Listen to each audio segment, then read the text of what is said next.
네, 오늘은 출애굽기 32장 15절에서 24절 본문으로 말씀을 나누겠습니다.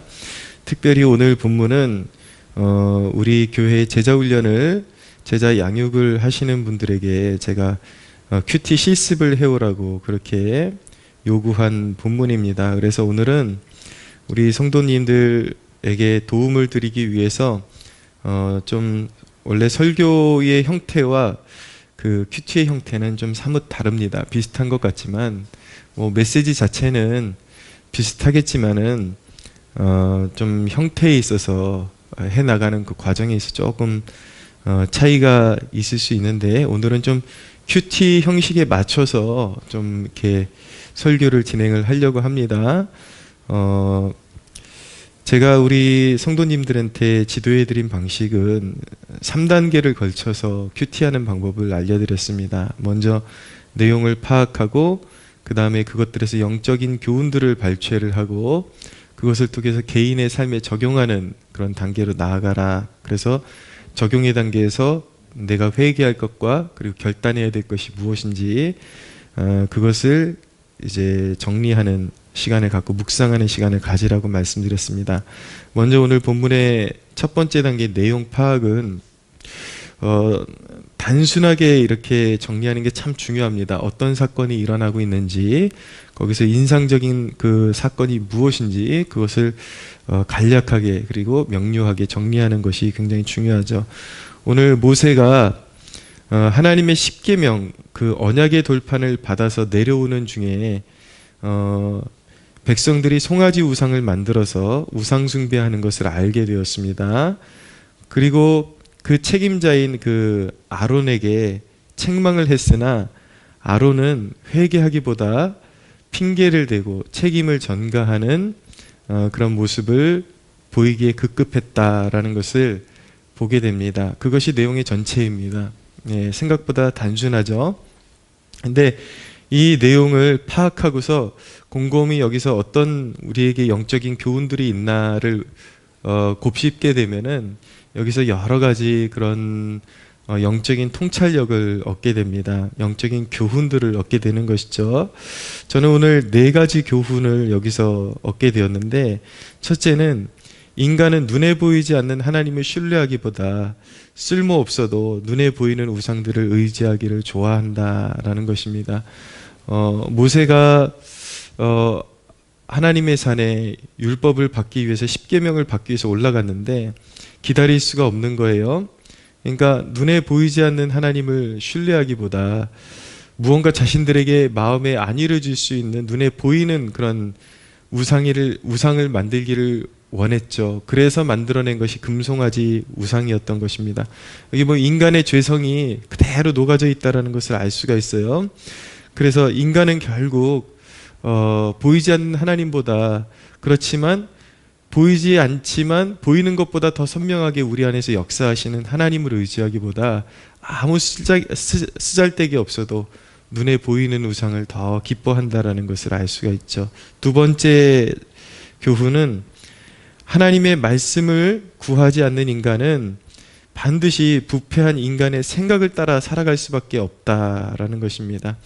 하나님의 말씀을 기다리지 않으면, 하나님의 말씀을 구하고 기다리지 않으면 반드시 인간은 굉장히 인간적인 생각, 그것이 우상이라고 말씀드릴 수가 있는 거예요. 자기 자신이 만들어낸 그 형상, 그 방법을 따라서 살아갈 수밖에 없는 것이죠. 결국은 죄악 가운데 빠질 수밖에 없는 것입니다.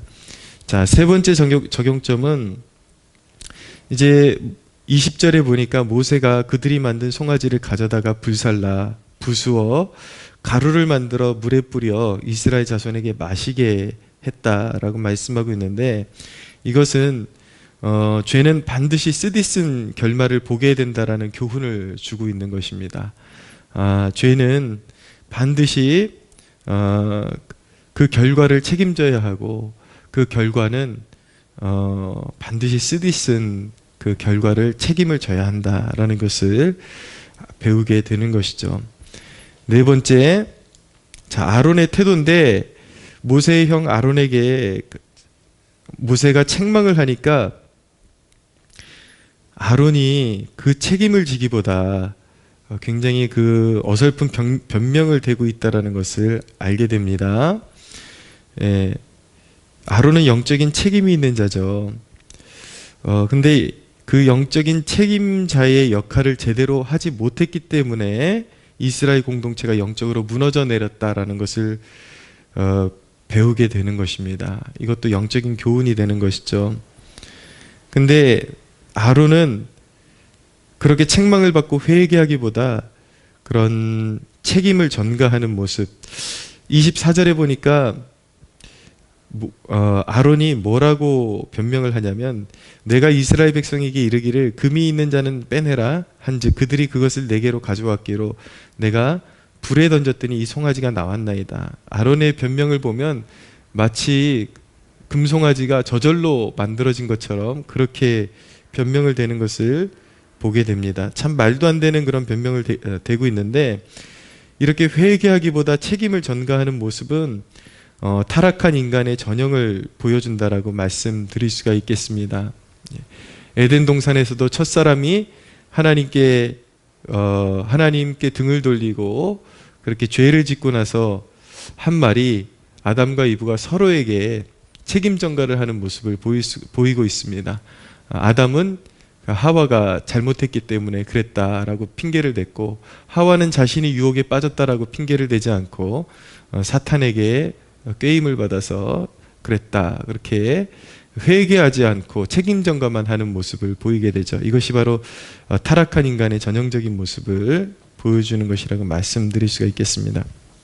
그래서 저는 이 네 가지 사안을 곱씹으면서 묵상을 하게 되었고, 그 가운데 나의 습관적인 죄악이나 내가 하나님 앞에 고쳐야 되는 태도가 무엇인지를 이제 적용하게 되었죠. 그래서 이제 적용점에 이르러서 저는 오늘 이 대목을 묵상하면서 개인적으로 회개해야 될 대목과 그리고 우리 민족교회적으로 회개해야 될 대목을 저는 묵상하게 되었습니다. 제 개인적으로 회개할 대목은 무엇이었냐면, 모세와 여호수아처럼 온전히 하나님 편에 서야 하는데 하나님의 그 임재 가운데 젖어 있다가 우상 숭배와는 완전히 그런 다른 편에 자신들이 이렇게 서 있다가 온전히 하나님의 편에서 그렇게 살도록 그렇게 노력해야 하는데, 때때로 이 아론이 이렇게 우상숭배에 가담한 이유가 무엇입니까? 사실은 사람의 안목을 두려워했기 때문인 것입니다. 사람들이 두려웠기 때문에 같이 죄악에 동조를 한 것이죠. 때때로 이 모세와 여호수아처럼 굳건한 신앙의 모습을 보이지를 못하고 심적으로, 겉으로는 우상숭배에 가담한 적이 없지만 심적으로 아론처럼 그런 어떤 사람을 두려워했었던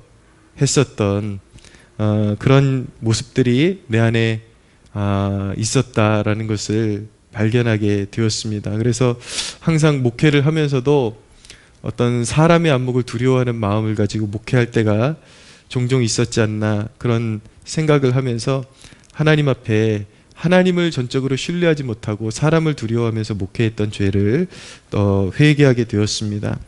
그리고 민족적인 회개거리는 무엇이었냐면, 국가적으로 여러 가지 어려움이 있는데 우리 그리스도인들이 이 여러 가지 국가적으로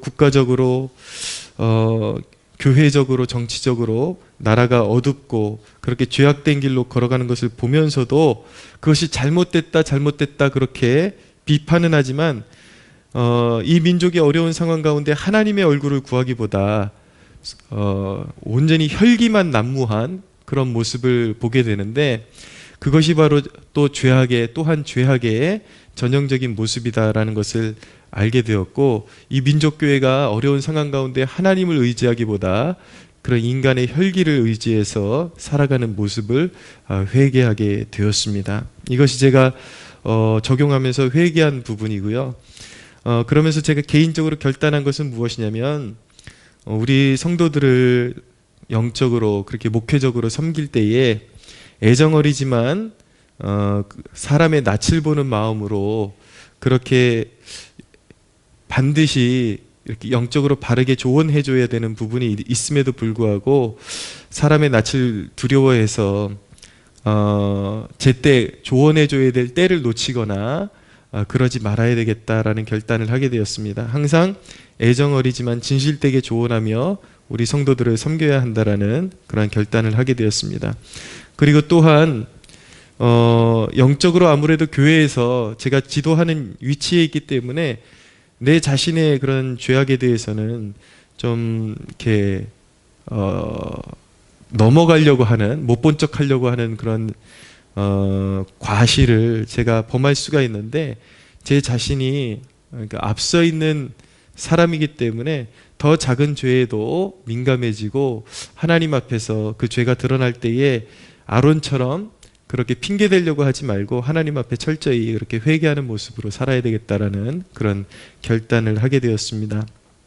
자, 이런 형태를 가지고 우리 성도분들이 함께 이렇게 큐티를 이제 실천해 나가면 되겠습니다. 그래서 오늘 도움이 되시라고 일부러 조금 다른 때의 설교와 다르게 큐티 형태로 제가 이렇게 말씀을 전했다라는 점을 생각해 주시면 되겠습니다. 성도 여러분, 말씀을 정리합니다. 하나님의 말씀 앞에서 철저하게 자기 자신을 내려놓고 직면하는 태도가 필요합니다. 그것을 통해서 고침을 받게 됩니다.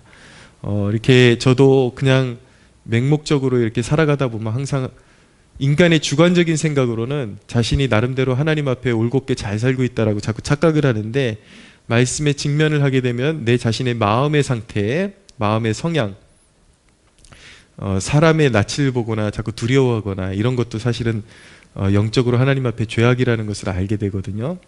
근데 거기에도 이제 또 조심성이 필요합니다. 그러니까 기독교인들이 사람의 낯을 보면 안 돼라는 것이 좋은 섬김으로 이어져야 되는데, 때때로 그 묵상이 잘못 들어가게 되면 굉장히 건방지고 또 이렇게 남의 그 정죄하는 데만 굉장히 빠른 그런 태도로 이렇게 변할 수 있기 때문에 항상 우리 그리스도인들이 말씀을 바르게 적용하고 균형을 잃어버리지 않으려고 그러는 그런 태도가 필요하게 됩니다.